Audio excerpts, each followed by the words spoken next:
So hey guys, welcome back to this episode of our Responders Renovation series. This was meant to come out a couple of weeks ago, but well, the camp build decided to just glitch itself into oblivion and not work, so I had to restart and kind of remodel the build as well. Apologies for any background noise. There are some links in the description as well to the silent tour that's at the end of the video, along with the kind of before and after.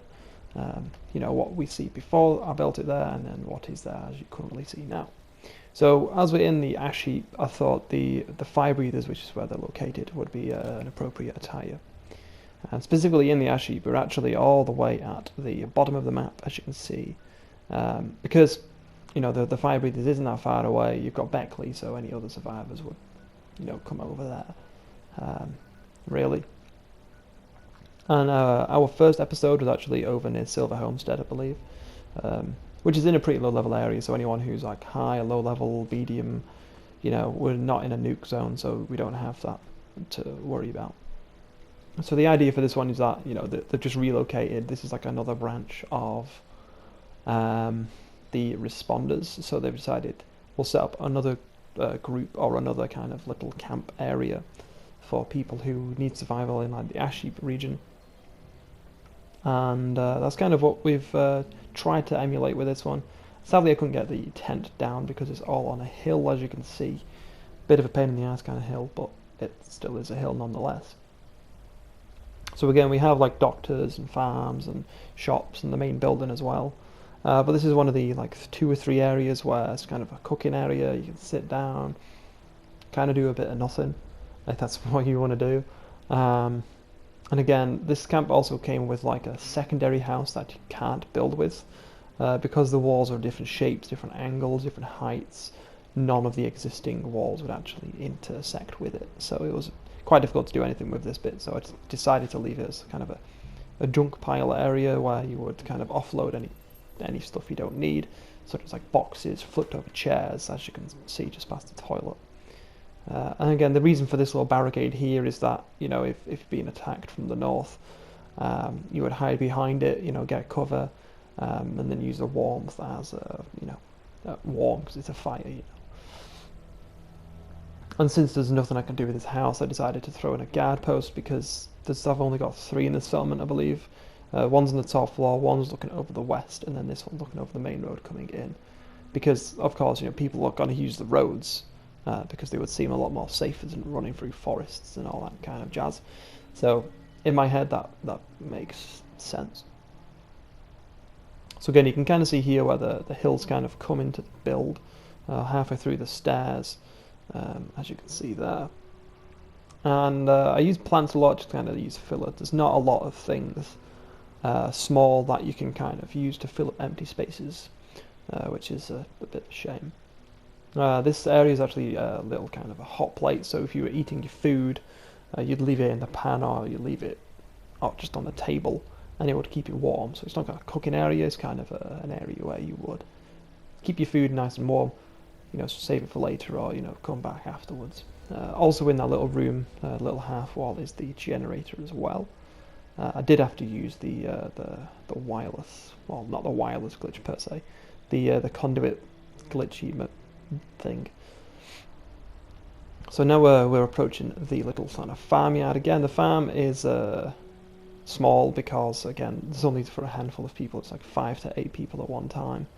And since we don't have glass walls, like big glass, glass walls, for example, like we do in Far Harbor, in Fallout 4, I had to make do with the metal ones with the smashed in windows, which at night time, which I think you do see during the before and after stage, you kind of can see that the sun glancing through the windows as well. The sign opposite says, wash your hands before you start work, primarily because this area here is like your vegetable prep area, so you would get a carrot or a new fruit, anything like that, and you'd kind of wash it, peel it, and then prepare it on the table, which was next to it there and then. And then, there's a cooking station down there that you can, make soup with, for example. That's kind of the idea for it, really. Hence the sign. And then this is one of the I think this is the only like cigarette machine I've had in any of my camps. Because again, if you're on like guard duty or just going for a wander, since none of the shops permit smoking, you kind of just smoke around, you go upstairs, you know, kind of jazz. There's no separate little area for a shop either, unlike the previous one, because I ran out of budget. Again, these signs are from the Atomic shop. I actually really like them. They're a little bit on the price, I think like 500 atoms. But you do get quite a variety and you can make some cool stuff out of them. So this is kind of the kind of impromptu pharmacy. You know, you have 2 beds, general camp station, and again some random bits of decor, mainly plants and a frog, because you know if it's a pharmacy you usually have like fish. Since we don't have fish, frog is a good alternative. And again, you've got your water because if you're performing like a stitching or general first aid, you want to keep your hands clean. Again, you've got your kind of the bedroom here, if it's a bedroom, you can say that. So the bottom bed would be used for the ill person, the person who's there for a reason. And then the top bed would be there for the doctor, kind of first aid, paramedic, responder, as you can say. So again, that's what it looks like from the outside. You can see I've used guard posts and snapped a few walls to it as well, just to give it kind of an extra bit of kind of life. I didn't even know you could do that with the guard posts. It's kind of a little finicky. So as I mentioned previously, this is one of the guard posts that looks over the west side, specifically because there's a caravan park opposite, as you can see in the background. They randomly spawn super mutants, ghouls, anything really. And yeah, it's quite a challenge sometimes when you build in and some random stuff starts shooting at you. The reason with this little kind of corner here is I wanted to have a pile of tyres on fire. That's quite difficult to say, because again, you can set tyres on fire, and I thought, well, let's just put a fire on top of it to kind of emulate that, or simulate, whichever. So again, you can kind of see the jankiness of this house. The ground floor is quite a mess. It's quite ironic since the wall says, the sign says something about cleanliness, and there's a pile of rubble in the corner. But moving on. So yeah, the ground floor is mainly kind of little social areas, a few chairs, couches, water, you know, there's another frog. Because why not? The decor here was actually already spawned in. I didn't even know that until iStella said again. Link in the description. So again, as you come up, this is quite difficult to get what I want in that area. Primarily because I did run out of budget and it's a really awkward size. I mean, it's actually 4 floors, 2 floors long and 2 floors wide. So that's kind of good in that instance. But again, you know, try to make do with what you've got. And I try to reduce the amount of light bulbs because again, you wouldn't have that many generators. I think we have 2, because generators of that small size wouldn't be too difficult to make, I personally believe. I'm not saying I know how to make them, I'm just saying in the world there is. And again, these decided to leave this window open because if anyone does attack from the road, you can use it as a cover since you're in a workshop anyway. And again, you can see holes in the floor. I decided to just patch up with like rugs, but they would be used as like pieces of plywood, different pieces of board, that kind of stuff, to make it look a bit more believable. So again, the purpose of this door here is that you've opened it so many times. I believe this was Scorpio Prime who said that. You've opened the door so many times that the door's just worn away. So, you know, when you open the door into the stairs, the top corner of the door just broke off after however many years this house has been here for. So again, you got a little guard post up here. This is kind of just to say, keeping an eye on all the inhabitants, all the shops, make sure nothing is being attacked. I did record this twice, and I believe in the previous 2 times we were being attacked. I didn't even know until I finished recording it, so that's quite sad. And again, down there is a kind of a little window to the workshop, so it can get quite noisy if you are sleeping. So again, I just put the window there just to, you know, give the option of more light.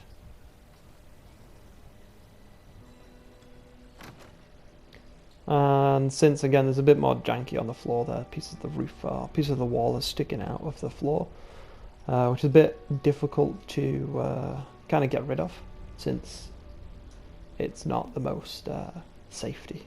It's not the most safe area you can walk over without getting splinters in your leg, but it's like the least of your worries when a death ball is running after you. So yeah, this kind of one is gonna like a continuation of the previous one. So this is kind of the second camp for the responders, and I plan on doing that in every region. So, you know, for example, we've got one in the Ash Heap, one in the forest. They communicate via courier or protectrons, you know, stuff like that, just to say, you know, any update on the news. And again, I didn't use the front doorway because I wouldn't want to be attacked from the front door. I want everyone to like run through the camp, so you've got people to walk through and all that kind of jazz. So that's kind of the narrated part of the camp. In a minute will be the before and after, folks, so I'll catch you in a moment. So here we are, and this is kind of the before and after. You know, I will be doing this for every episode that I do. So I think this is set. I think this was recorded about 8 p.m. So it's quite dusk in the background, which is quite nice. Since in the next clip it'll show at night time. Again, you can really see here what I've added to it, or maybe you can't, which is a compliment I'll take. So as you look up now, you can see like half the wall, at least 3/4 of the wall, is actually missing. This is similar to the original one that we did, because again, half the wall, there was no top floor, no second floor, no stairs or anything. It's quite similar to that kind of instance. And again, you can see here that we've added a lot more stuff to it. You can see that the right side of the building is kind of open. Didn't do that intentionally, but the stairs were annoying me, so I had to do something with them as well. And again, you can see kind of the floors do kind of glitch through the hillside, which difficult to do on a hill. And I think this picture here really shows how difficult it can be to, you know, that build on a hill. It's not something I would recommend. I believe where Scorpio Prime, if you play with Scorpio Prime at all, he's got like the perfect build location. I'm not going to say where it is, but in my opinion, he's got the perfect build location. And again, this is where kind of that dilapidated house was. So it's just not even, does that even gauge as a house? It's only got the frames. So I kind of had to use that as a kind of a camp area, because again, I mentioned earlier, like nothing much will really go there, and it is quite difficult to build there since it's got wooden floors and you can't glitch wood into wood. So, you know, we don't really have that option. So yeah, that is the actual kind of the final product of this build. It's going to stay around for a couple more days. But in the meantime, folks, if you liked it, put a thumbs up. And if you think I could change anything, or you've got any ideas to share, feel free to comment below. And I'm working on the next museum as well, so hopefully that's up in a couple of weeks. So keep your eyes peeled, and I will catch you all soon, folks.